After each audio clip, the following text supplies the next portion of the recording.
सभापति महोदय, तीसरी बार मोदी जी की सरकार बनी है और हर जगह खुशी का माहौल है। हम भी खुश हैं, स्वाभाविक रूप से सरकार बनी, हम खुश हैं। देश की जनता तो खुश है ही कि मोदी जी की सरकार बनी। और विडंबना देखिए, जिनको हम सोच रहे थे कि दुखी होंगे कि हमारी सरकार बनी है और उनकी सरकार नहीं बनी, वो भी खुश है।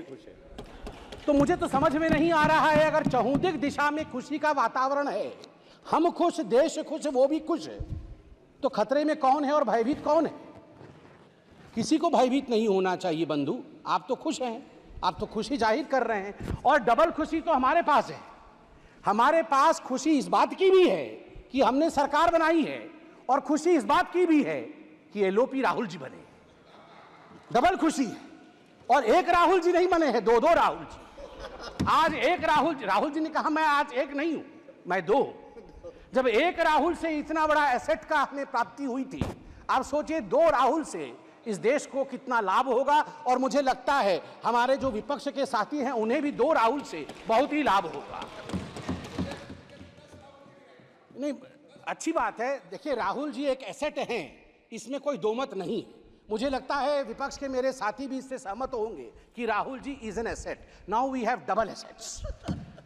बंधुगण, मुझे कष्ट इस बात का होता है, मित्रों, मुझे कष्ट इस बात की होती है कि ये दुखी इस विषय से नहीं है, ये दुखी इस विषय से नहीं है कि सरकार उनकी नहीं बनी। बिकॉज आज राहुल जी ने कहा है कि मैं खुश हूं, we are happy and we are contented. हमें खुशी है कि हम अपोजिशन में है। वो दुखी इस बात से नहीं है कि सरकार उनकी नहीं बनी, वो दुखी इस बात से है कि ये डूब क्यों नहीं रहे हैं, इनका 400 पार क्यों नहीं हुआ है। मतलब ये खुशी मना रहे हैं इस बात को लेकर कि इनका 400 पार नहीं हुआ है, और इस विषय को लेकर वो दिवाली मना रहे हैं। आप सोच के देखिए, 3 टर्म से समुद्र के गर्त पे पड़े हुए हैं और ऊपर देख रहे हैं कि इनके जहाज में छेद कब होगा, इनके जहाज में छेद कब होगा और ये कब डूबेंगे। ये खुद तैरने की कोशिश नहीं कर रहे हैं। मुझे लगता है कि हमें भी ईश्वर से और आज शिव जी से प्रार्थना करनी चाहिए कि अगर राहुल जी प्रसन्न है, विपक्ष में रह के प्रसन्न है, तो उनकी प्रसन्नता अनंत काल तक बरकरार रहे।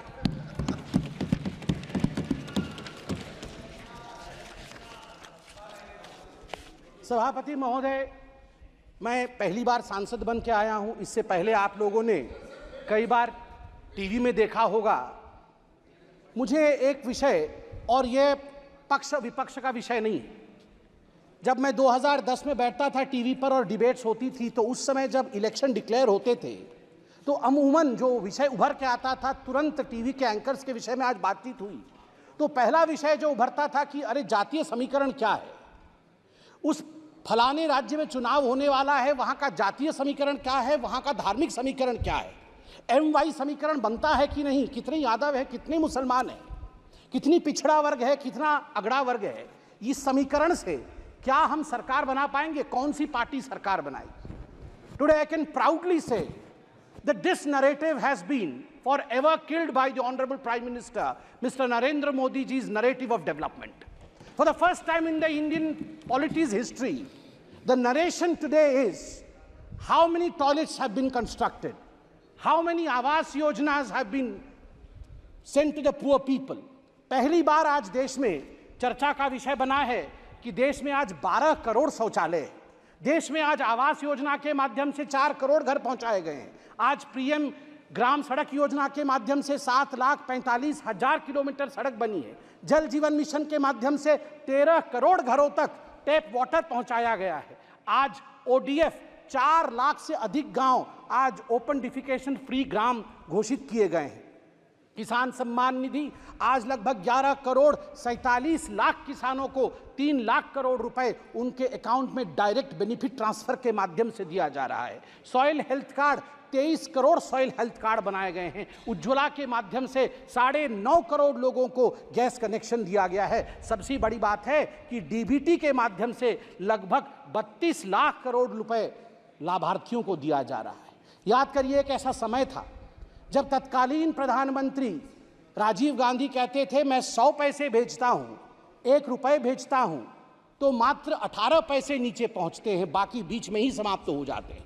आज मैं गर्व से कह सकता हूं कि प्रधानमंत्री नरेंद्र मोदी 100 पैसे पहुंचाते हैं तो 100 का 100 पैसा गरीब तक पहुंचता है, उसके अकाउंट तक पहुंचता है, कोई बिचौलिया खा नहीं सकता है। सभापति महोदय, आज डेमोक्रेसी को लेकर, लोकतंत्र को लेकर बहुत सारी बातें हुई और आज ही से नहीं, जिस दिन से ओथ टेकिंग चल रहा है, जिस दिन से शपथ समारोह चल रहा है, उसी दिन से लोकतंत्र को लेकर, संविधान की प्रतियों को लेकर बहुत बातें हो रही है। मैं जगन्नाथपुरी से आता हूं और आज मैं गर्व से यहां जय जगन्नाथ कहते हुए कहता हूं कि लोकतंत्र का जन्म जगन्नाथ धाम में ही हुआ। मैं बताऊंगा, वैज्ञानिक दृष्टिकोण से बताऊंगा क्यों हुआ। लोकतंत्र का जन्मदाता जगन्नाथ धाम है। जगन्नाथ मंदिर ने कलिंग के समय लोकतंत्र स्थापित किया। कलिंग अंग बंग कलिंग कहा जाता है। कलिंग के नरेश, कलिंग के राजा, कलिंग के सब कुछ भगवान जगन्नाथ है। वो तो जगत के नाथ हैं, वो तो ब्रह्मांड के नाथ हैं, मगर कलिंग में हम मानते हैं कि हमारे सर्वे सर्वा नारायण स्वयं हैं, जगन्नाथ है। वो रत्न सिंहासन पर बैठते हैं, रत्न सिंहासन से कलिंग का आसन वो संभालते हैं। उनका प्रतिनिधि वहां के गजपति महाराज होते हैं।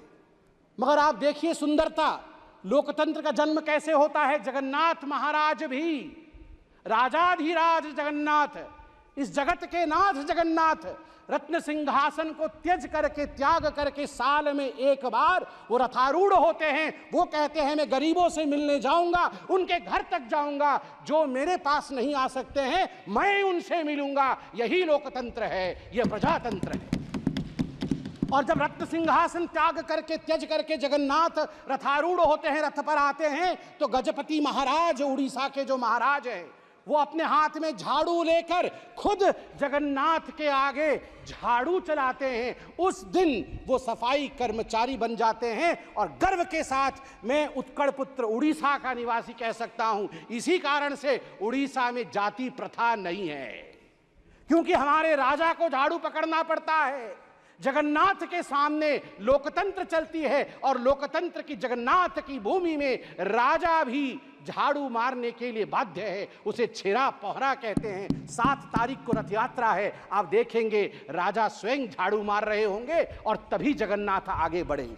यह लोकतंत्र की महिमा है। जब तक सनातन है तब तक लोकतंत्र रहेगा भारतवर्ष में। सभापति महोदय, तीसरी बार मोदी जी की सरकार बनी है और हर जगह खुशी का माहौल है।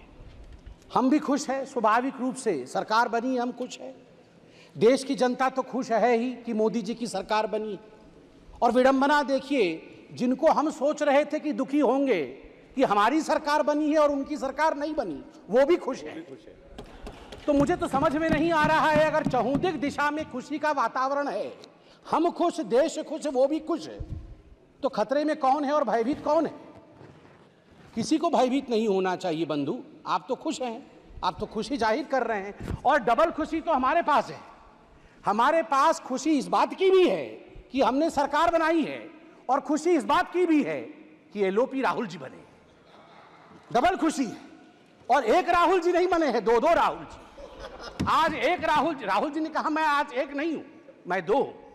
जब एक राहुल से इतना बड़ा एसेट का हमें प्राप्ति हुई थी, आप सोचिए 2 राहुल से इस देश को कितना लाभ होगा। और मुझे लगता है हमारे जो विपक्ष के साथी हैं उन्हें भी 2 राहुल से बहुत ही लाभ होगा।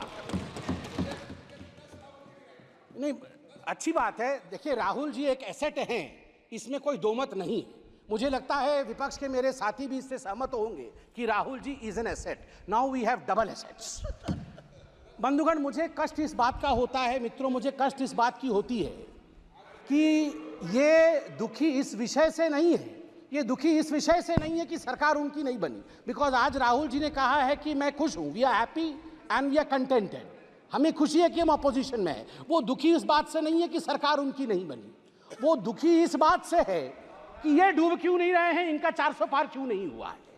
मतलब ये खुशी मना रहे हैं इस बात को लेकर कि इनका 400 पार नहीं हुआ है, और इस विषय को लेकर वो दिवाली मना रहे हैं। आप सोच के देखिए, 3 टर्म से समुद्र के गर्त पे पड़े हुए हैं और ऊपर देख रहे हैं कि इनके जहाज में छेद कब होगा, इनके जहाज में छेद कब होगा और ये कब डूबेंगे। ये खुद तैरने की कोशिश नहीं कर रहे हैं। मुझे लगता है कि हमें भी ईश्वर से और आज शिव जी से प्रार्थना करनी चाहिए कि अगर राहुल जी प्रसन्न है, विपक्ष में रह के प्रसन्न हैं तो उनकी प्रसन्नता अनंत काल तक बरकरार रहे।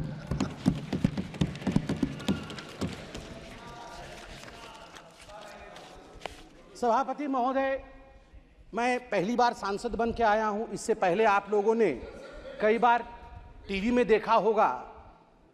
मुझे एक विषय, और यह पक्ष विपक्ष का विषय नहीं है, जब मैं 2010 में बैठता था टीवी पर और डिबेट्स होती थी तो उस समय जब इलेक्शन डिक्लेयर होते थे तो अमूमन जो विषय उभर के आता था, तुरंत टीवी के एंकर्स के विषय में आज बातचीत हुई तो पहला विषय जो उभरता था कि अरे जातीय समीकरण क्या है, उस फलाने राज्य में चुनाव होने वाला है, वहां का जातीय समीकरण क्या है, वहां का धार्मिक समीकरण क्या है, MY समीकरण बनता है कि नहीं, कितने यादव है, कितने मुसलमान है, कितनी पिछड़ा वर्ग है, कितना अगड़ा वर्ग है, इस समीकरण से क्या हम सरकार बना पाएंगे, कौन सी पार्टी सरकार बनाएगी। टुडे आई कैन प्राउडली से that this narrative has been forever killed by the Honorable Prime Minister, Mr. Narendra Modi ji's narrative of development.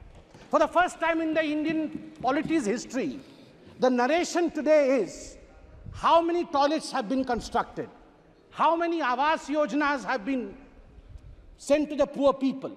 पहली बार आज देश में चर्चा का विषय बना है कि देश में आज 12 करोड़ शौचालय, देश में आज आवास योजना के माध्यम से 4 करोड़ घर पहुंचाए गए हैं, आज पीएम ग्राम सड़क योजना के माध्यम से 7,45,000 किलोमीटर सड़क बनी है, जल जीवन मिशन के माध्यम से 13 करोड़ घरों तक टैप वाटर पहुंचाया गया है, आज ODF 4 लाख से अधिक गांव आज ओपन डिफिकेशन फ्री ग्राम घोषित किए गए हैं, किसान सम्मान निधि आज लगभग 11 करोड़ 47 लाख किसानों को 3 लाख करोड़ रुपए उनके अकाउंट में डायरेक्ट बेनिफिट ट्रांसफर के माध्यम से दिया जा रहा है।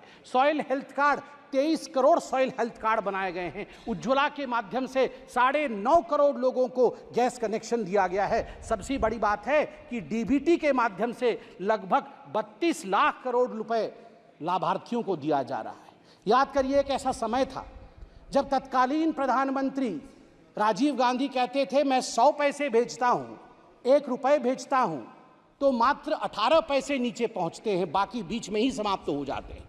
आज मैं गर्व से कह सकता हूं कि प्रधानमंत्री नरेंद्र मोदी 100 पैसे पहुंचाते हैं तो 100 का 100 पैसा गरीब तक पहुंचता है, उसके अकाउंट तक पहुंचता है, कोई बिचौलिया खा नहीं सकता है।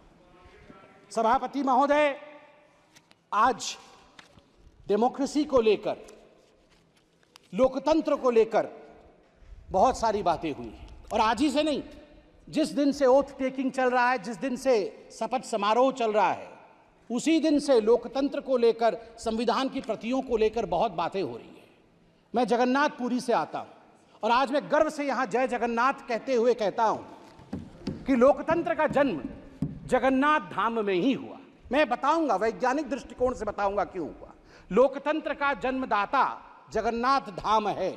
जगन्नाथ मंदिर ने कलिंग के समय लोकतंत्र स्थापित किया। कलिंग अंग बंग कलिंग कहा जाता है। कलिंग के नरेश, कलिंग के राजा, कलिंग के सब कुछ भगवान जगन्नाथ है। वो तो जगत के नाथ हैं, वो तो ब्रह्मांड के नाथ हैं, मगर कलिंग में हम मानते हैं कि हमारे सर्वे सर्वा नारायण स्वयं हैं, जगन्नाथ है। वो रत्न सिंहासन पर बैठते हैं, रत्न सिंहासन से कलिंग का आसन वो संभालते हैं, उनका प्रतिनिधि वहां के गजपति महाराज होते हैं।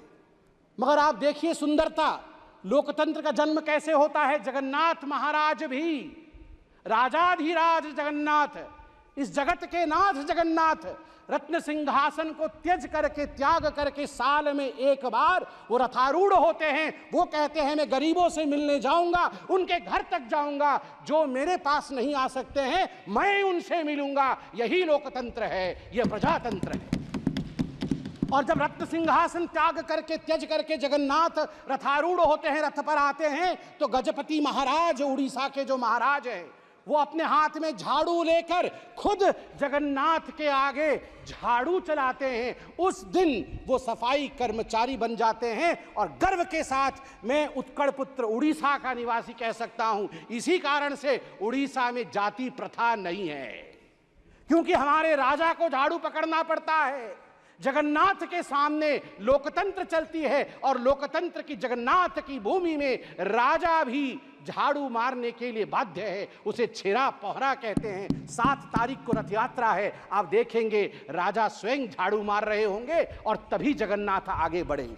यह लोकतंत्र की महिमा है। जब तक सनातन है तब तक लोकतंत्र रहेगा भारतवर्ष में।